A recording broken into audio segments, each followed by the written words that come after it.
السلام علیکم۔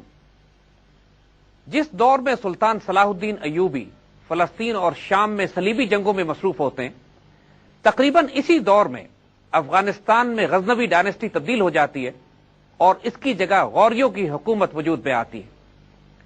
تقریباً 1192 میں وہ دور کہ جب سلطان صلاح الدین ایوبی رچرڈ دا لائن ہارٹ کے ساتھ آخری امن کا معاہدہ کرتے ہیں اور تیسری صلیبی جنگ ختم ہوتی ہے، تو یہ وہ دور ہوتا ہے کہ جب عین اسی وقت غوریوں میں سے ایک شہ سوار شہاب الدین غوری دہلی کے قریب ہریانہ کے صوبے میں ایک میدان جنگ میں راجپوت ہندوؤں کے سامنے صف آرا ہوتا ہے۔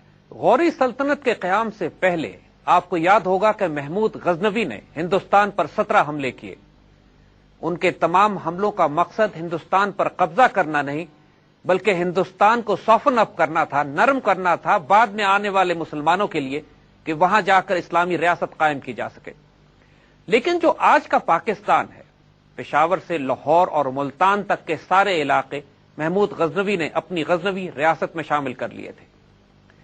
تقریباً 1173 میں جب شہاب الدین غوری غزنوی ریاست کو تبدیل کر کے غوری حکومت قائم کرتے ہیں اور ان علاقوں کے گورنر بنتے ہیں، تو وہ یہ تہیہ کرتے ہیں کہ اب ہندوستان پر باقاعدہ لشکر کشی کی جائے اور ہندوستان کو اسلامی ریاست میں شامل کیا جائے۔ یہ وہی شہاب الدین غوری ہیں کہ جن کے نام پر پاکستان نے اپنے نیوکلیئر بیلسٹک میسائل کا نام رکھا ہے۔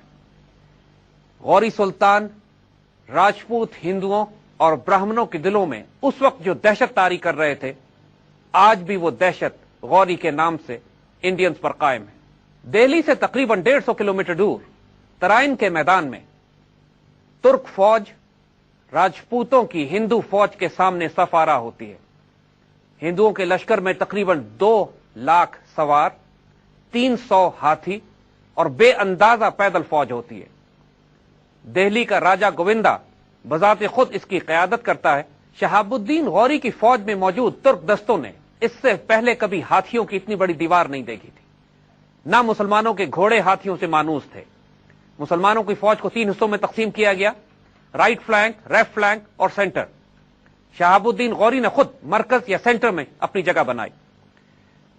جب راجپوتوں کی فوج مسلمان فوج سے ٹکرائی ہے آ کے، تو مسلمانوں کے گھوڑے بدک گئے اور دونوں فلینکس مسلمانوں کے شیٹر ہو گئے۔ اس کیفیت میں کہ جب رائٹ اور لیفٹ فلینک پیچھے ہٹ جائے تو غوری صرف اپنے مرکز کے ساتھ پوری اس 2 لاکھ کے لشکر کے سامنے سیسا پلائی ہوئی دیوار بن کے ٹکے رہے، مگر دباؤ اتنا شدید تھا کہ اب مسلمانوں کی صفیں اکھڑنے لگی۔ گووندا بذات خود ایک ہاتھی پر بیٹھ کر غوری کے سامنے آیا اور دونوں بادشاہوں کی 10 بتس لڑائی ہوتی ہے۔ اس لڑائی میں دونوں شدید زخمی ہوتے ہیں اور اس سے پیشتر کہ غوری میدان جنگ میں گرتے، ایک ان کے غلام نے آگے بڑھ کر ان کو سہارا دیا، ان کے گھوڑے کے اوپر بیٹھا، ان کو اپنے ساتھ لیا اور میدان جنگ سے لے کر نکل گیا۔ یہ غلام آج دنیا اس کو قطب الدین ایبک کے نام سے یاد کرتی ہے، جو بعد میں دہلی کے پہلے سلطان بنے۔ میدان جنگ سے پیچھے ہٹنے کے بعد ہندو فوج نے تقریباً 40 کلومیٹر تک مسلمانوں کی تعقب کیا۔ مسلمانوں کے لیے یہ بہت ذلت آمیز شکست تھی۔ مسلمان دستے غوری کی قیادت میں لاہور پہنچے اور یہاں پر مسلمانوں نے اپنے آپ کو ری آرگنائز کیا، لیکن مسلمانوں کی یہ پہلی کیمپین تقریباً ختم ہو چکی تھی۔ یہ فیصلہ کیا گیا کہ دوبارہ غزنی جایا جائے اور وہاں جا کے اپنے آپ کو ری گروپ کریں گے اور ری آرگنائز کر کے آئندہ آنے والے سالوں میں دوبارہ ایک ملٹری کیمپین کو لانچ کیا جائے۔ شہاب الدین غوری کو اپنے جنرلز کی ناکامی کا شدید افسوس تھا۔ انہوں نے اپنے دستوں کی ناکامی کے ذمہ دار اپنے ان سرداروں کو ٹھہرایا کہ جو پہلی دفعہ اس جنگ میں آئے تھے اور ہاتھیوں کا مقابلہ کرنے کے بجائے راہ فرار اختیار کرنی مناسب سمجھی۔ اس غیرت مند سلطان شہاب الدین غوری کو اس قدر صدمہ تھا اس شکست کا کہ اس نے قسم کھائی کہ جب تک دوبارہ ہندوستان جا کر راجپوتوں کو اسی میدان میں شکست نہیں دے گا، اس وقت تک نہ اپنے کپڑے تبدیل کرے گا اور نہ ہی بیوی بچوں کے پاس جائے گا۔ اس شکست کے بعد شہاب الدین غوری نے اپنا وعدہ پورا کیا اور تقریباً 1 سال تک نہ تو کپڑے بدلے، نہ اپنے بیوی بچوں کے پاس جا کے لطف اٹھایا۔ اس کا ارادہ یہ تھا کہ اپنی فوج کو دوبارہ منظم کیا جائے، ترتیب دیا جائے اور دوبارہ لشکر کشی کی تیاری ہو۔ لیکن اس کی فوج کو اتنا شدید نقصان پہنچا تھا اس پہلی ترائن کی جنگ میں کہ اس کے سپہ سالاروں کے مطابق ابھی کئی سال لگنے تھے کہ اس کے بعد مسلمان فوج تیار ہوتی دوبارہ لشکر کشی کے لیے. لیکن اس دوران ایک غیر معمولی واقعہ ہوتا ہے. سلطان شہاب الدین غوری اپنے محل میں سو رہے ہوتے ہیں تو ایک خواب میں ایک بزرگ کو دیکھتے ہیں جو ان کو دعوت دیتے ہیں کہ آؤ ہندوستان تمہارا ہے اور اب تم نے ہندوستان پر قبضہ کرنا ہے. یہ بے چین ہو کے اٹھتے ہیں اسی خون آلود لباس میں جو انہوں نے 1 سال پہلے ترائن کی جنگ میں پہنا تھا اور ابھی تک تبدیل نہیں کیا تھا. اپنے جنرل سے مشورہ کیا جاتا ہے اور تمام جنرل یہ کہتے ہیں کہ اس بات کی کوئی امید نہیں ہے کہ ہماری فوج کئی سال تک تیار ہو سکے. مگر اگلی رات پھر خواب میں وہی خوبصورت بزرگ آتے ہیں اور اب کی دفعہ ڈپٹ دے کے کہتے ہیں کہ جب تمہیں بلایا جا رہا ہے ہندوستان آنے کے لیے تو تم کیوں نہیں آتے ہو. اب سلطان غوری اٹھتے ہیں اور آس پاس کے تمام اللہ کے نیک صالح بندوں اور فقراء سے رابطہ کرتے ہیں اور اس خواب کی تعبیر پوچھتے ہیں. ان کو ایک فقیر تعبیر یہ بتاتا ہے کہ اب روحانی تائید آپ کے ساتھ ہے, آپ کو حکم دیا جا رہا ہے کہ آپ ہندوستان جائیں اور ہندوستان پر فتح حاصل کی جائے گی انشاءاللہ. جب سلطان یہ پوچھتے ہیں کہ وہ بزرگ کون ہے تو وہ فقیر خاموش ہو جاتے ہیں اور کہتے ہیں کہ یہ ایک ایسا راز ہے کہ جو فتح کے بعد آپ کے لیے کھلے گا. سلطان پھر جنگ کی تیاری کرتے ہیں اور اپنے تمام امیروں کی رائے کے خلاف 1,20,000 سوار تیار کیے جاتے ہیں اور پھر منزلیں مارتے ہوئے سلطان ایک دفعہ پھر دہلی کے قریب اسی میدان میں پہنچتے ہیں اور اب کی دفعہ ان کے مقابلے پر پرتھوی راجپوتوں کا سب سے بڑا بادشاہ 5 لاکھ فوج اور 3,000 ہاتھیوں کے ساتھ براہ راست کمانڈ کرتا ہوا اس میدان جنگ میں آتا ہے. سلطان شہاب الدین غوری کے سامنے آنے والا پرتھوی راج یہ وہی پرتھوی راج ہے کہ جس کے نام پر انڈیا نے اپنے بیلسٹک میسائل کا نام پرتھوی رکھا ہے. یہ تاریخ کا ایک عجیب اتفاق ہے کہ اس میدان جنگ میں غوری اور پرتھوی آمنے سامنے آئے اور آج بھی پاکستان اور انڈیا کا نیوکلیئر ڈیٹرنٹ غوری اور پرتھوی کی وجہ سے قائم ہے. لیکن ہندو اپنے میسائل کا نام پرتھوی رکھتے ہوئے یہ بھول گئے تھے کہ دوسری جنگ نارائن کا انجام کیا ہوا ہے.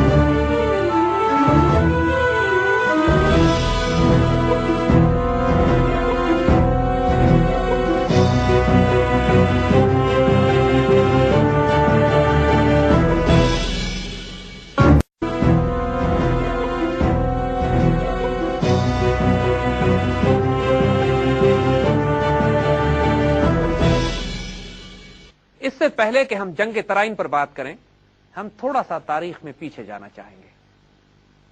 اس مارکے سے چند سال پہلے اجمیر کے علاقے میں جو کہ راجستھان کے صوبے میں واقع ہے, یہ تمام وہ علاقے ہیں کہ جو پرتھوی راج چوہان کے زیر کنٹرول تھے.